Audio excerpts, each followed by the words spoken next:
जात पात में जब बट जाते हो तो कुछ हिंदुओं का वोट हमको मिलता है, कुछ हिंदुओं का वोट उस पार्टी को मिल जाता है। धीरेन्द्र शास्त्री को मोहरा बनाया गया। ये जो प्रदेश का मुख्यमंत्री है ये गाय को प्यार तो कर रहा है, लेकिन इसकी गाय की स्थिति इसके प्रदेश में क्या है? ये आदमी बड़ा मक्कार है, बड़ा झूठा है, फोटो अलग तरह का खिंचवा रहा है और काम अलग तरह का कर रहा है। शास्त्री जी सनातन यात्रा पद यात्रा शुरुआत की है, सबसे आह्वान किए कि सब लोग जो समर्थन करें और ये राजनीति है। देखिए इधर कहा जा रहा है बटोगे तो कटोगे, तो बटोगे का मतलब कि जातियों में मत बटो, ठीक है?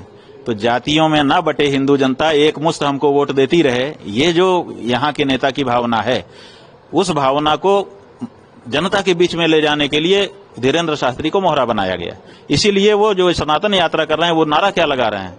नारा लगा रहे हैं जात पात की करो विदाई और हिंदू हिंदू भाई भाई।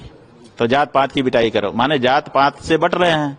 यही तो कह रहे हैं ना कि बटोगे तो कटोगे, तो माने जात पात में मत बटो। दूसरी पार्टियां जो है वो जात पात की राजनीति कर रही हैं, तो वो ये कह रहे हैं कि जात पात में मत बोलो, हिंदू हिंदू रहो ताकि थोक वोट हमको मिले।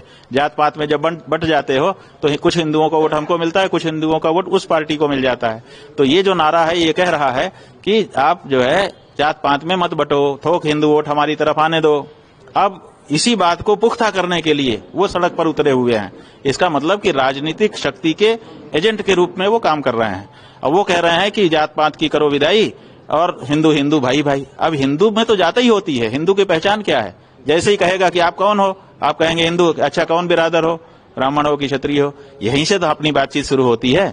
जब आप कहेंगे हिंदू है, आप कहेंगे कि कौन से हिंदू, माने ब्राह्मण हो कि क्षत्रिय हो, तो आप कहोगे नहीं हम तो हिंदू हैं।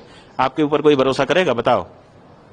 आप अगर अपनी बहन का विवाह करने गए हो, जिसके घर में गए हो उसके यहाँ जाके पूछोगे क्यों भाई, आप तो हिंदू तो बट नेचुरल हुआ ही है। आप उससे पूछेंगे कौन बिरादर हो, वो कहेगा कि हम तो हिंदू हैं। आप विवाह कर पाओगे? नहीं कर पाओगे। क्यों? क्योंकि वो हमारी परंपरा है, हमारे यहाँ वर्णाश्रम का विचार है। तो ऐसी हाँ ये जरूर होना चाहिए, आंदोलन इसके लिए होना चाहिए कि वर्णाश्रम को मानते हुए हम किसी को नीचा दिखाने का काम नहीं करेंगे, किसी को तुच्छ नहीं समझेंगे, किसी से घृणा नहीं करेंगे, हम सब आपस में एक हो सकते हैं। लेकिन जात पात की विदाई ही कर देंगे तो हमारी पहचान नष्ट हो जाएगी। जब हमारी पहचान नष्ट हो जाएगी तो हम कैसे सनातनी रहेंगे? तो ये जो बात हो रहा है ये तो जैसे ही कहते हैं कि जात पात की करो विदाई, वैसे ही सनातन धर्म नष्ट हो जाता है। तो उसके बाद फिर सनातनी ये कैसे हिंदू भाई भाई हो जाएगा? तो ये जो सनातनी कह करके आए हैं, असल में ये राजनीति का एजेंडा जनता के बीच में इम्प्लीमेंट करने के लिए उतारे गए हैं। राजनीतिक खेल है और कुछ नहीं है, इससे सनातन धर्म का कोई लेना देना नहीं। और इसीलिए पुरी के शंकराचार्य जी महाराज ने कहा है कि इसके हाथ का पानी तक नहीं पीऊंगा। फैक्टर क्या रहा वहाँ पे, क्योंकि विरोधी लगातार ये कह रहे हैं कि गड़बड़ी की गई प्रशासन के द्वारा? देखिए ये गड़बड़ी वाली बात तो अलग है, उसका तो प्रमाण दे करके ही कहा जा सकता है।